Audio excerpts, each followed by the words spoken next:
Faleminderit ministre. Në fakt, pushteti vendor është aktor kryesor për sa i përket në përgjigjen e emergjencave civile në territor dhe si i tillë patjetër që bashkitë, të cilat janë terren, janë të parat që përballen me rreziqet që shfaqin emergjencat.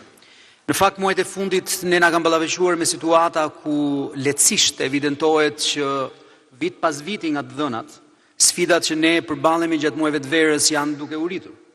Dhe është normale që ajo çfarë ne konstatojmë terren edhe nga këndvështrimi i eksperiencës që bashkitë kanë tashmë ndër vite, është nevoja për rritjen e kapaciteteve dhe një ngritje dhe bashkëpunim edhe më i fortë nëpërmjet të gjitha niveleve që përgjigjen për emergjencat civile.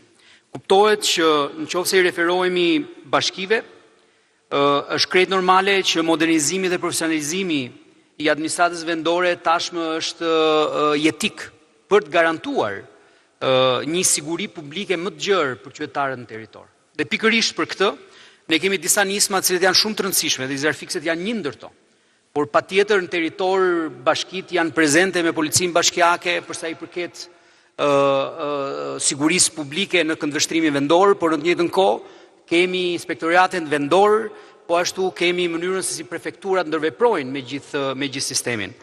Dhe fokusi jonë në vazhdim do të jetë i qartë, rritja e kapaciteteve në bashki qoftë me mbështetjen, me rritjen e kapaciteteve logjistike, por jo vetëm, por mbi të gjitha rritjen e profesionalizmit, janë prioritet kryesor. Akademia e pushtetit vendor në fakt është e fokusuar për rritjen e këtyre kapaciteteve. Ne do të bëjmë të mundur që know-how që do të kemi në vazhdim për gjithë trupën e pushtetit vendor do të jetë kyç për të arritur të rezultatet që ne të gjithë duam.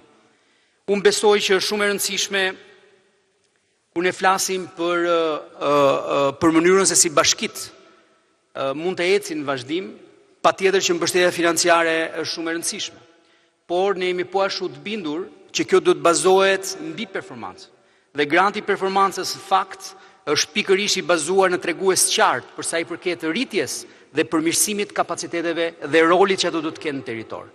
Nëse ne marrim një nga pikat kryesore ku granti i performancës mbështetet, patjetër është dhe plani menaxhimit të pyjeve, që nëse realizohet ashtu siç duhet e ul riskun për sa i përket zjarreve dhe parandalimi që ministra përmendi me drejt në fakt është puna ku ne duhet të fokusohemi më shumë, sepse parandalimi lehtëson më tepër dhe krijon më pak situata ku pastaj të gjitha nivelet duhet të jenë të përfshira për sa i përket menaxhimit të situatave të emergjencës në territor.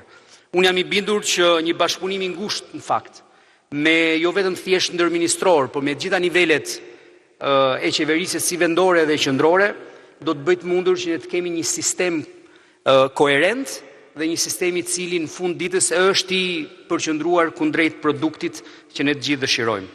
Unë po e mbyll duke përmendur faktin që duke filluar nga viti 2026, rritja e kapaciteteve vendore do të jetë e ndjeshme, futja e niveleve të reja të ndërmjetme midis pushtetit vendor dhe atij qendror do të jetë jetik për sa i përket